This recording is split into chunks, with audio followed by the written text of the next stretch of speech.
Have you ever really thought about how laws are made? I don't just mean the politics of it all, but the actual architecture, the blueprint of the rules that shape our lives. Well, this explainer, which is based on the work of Professor Kiskinov, dives right into that very question. And what we find is a deep-seated challenge in how we design the systems that govern us. This quote from Professor Kiskinov just perfectly captures the puzzle we're trying to solve. For centuries, the way we study lawmaking has been, well, fragmented. You've got these grand philosophical theories over on one side, and then these super technical methods for writing rules on the other. But there's no real bridge connecting them. So to figure this out, here's our map. First, we're going to dig into the problem itself. Then, we'll take a look at the history of legal design to see how our blueprints have changed over time. After that, we'll face the huge new challenge of the virtual world. And finally, we'll explore what it really means to rethink law's architecture for the future. All right, let's start right there with the puzzle itself. Why is it so hard to get one single, coherent picture of how we create laws? What is really at the heart of this disconnect? This right here is such a great way to see the problem. On one hand, you have these huge general theories about law's role in society, the big why.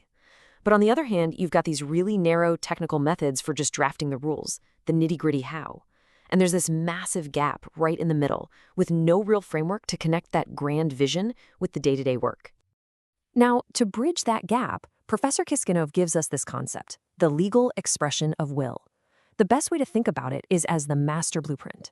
It's the one unifying idea that can capture the entire process, from a high-level goal for society all the way down to the tiny legal gears that make it happen.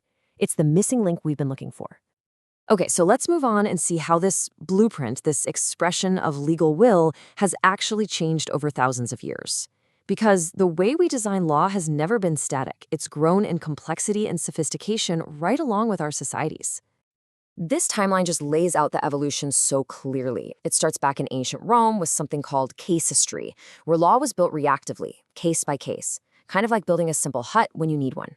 By the Middle Ages, you see the first attempts to organize things, like arranging those huts into a village. Then, the geometric method introduces this idea of building from universal principles, almost like an architect's first real plan. And all of that leads up to the 19th century, where we get these massive, systematic legal codes, the skyscrapers of the legal world. But here's the catch. Those legal skyscrapers were designed for a physical world. Today, we're facing a challenge those 19th century architects could have never dreamed of, designing laws not for a city of concrete and steel, but for a whole new world that's entirely virtual. This is really the fundamental question for our time, isn't it? When property, relationships, and even our actions happen in a digital space, our old legal tools, the ones designed for a physical world, they start to break down. The old blueprints just aren't enough anymore. You see, traditionally, we've thought of law as being built from individual rules, or legal norms. It's a lot like building a skyscraper one single brick at a time. Now, that approach works okay when the world you're regulating is tangible and pretty straightforward, but it becomes incredibly inefficient for the complex, interconnected systems of the digital age. So, this new virtual world demands something totally different. Instead of single bricks, we need what Professor Kiskinov calls a normative legal construction. This is an entire system of rules, all interconnected, designed from the very beginning to work together as one functional unit.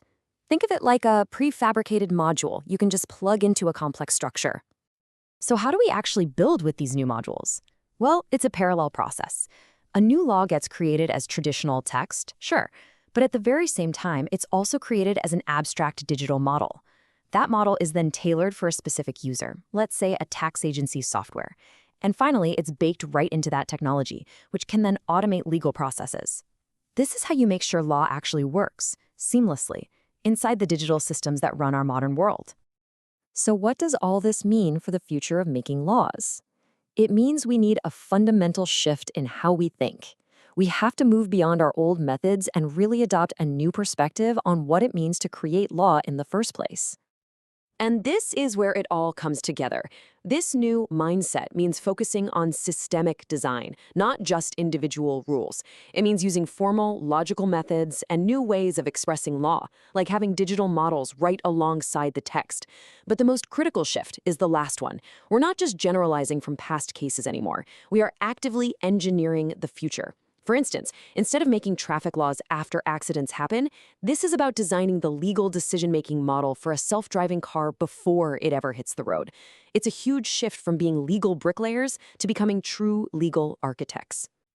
You know, ultimately, this all brings us to a really profound point. Professor Kiskinov reminds us that law isn't some natural phenomenon like gravity. It's one of humanity's greatest artificial creations. It's a system that we are constantly designing and redesigning, an expression of our collective will as we search for a better, more just society. And that leaves us with a final, crucial question to think about.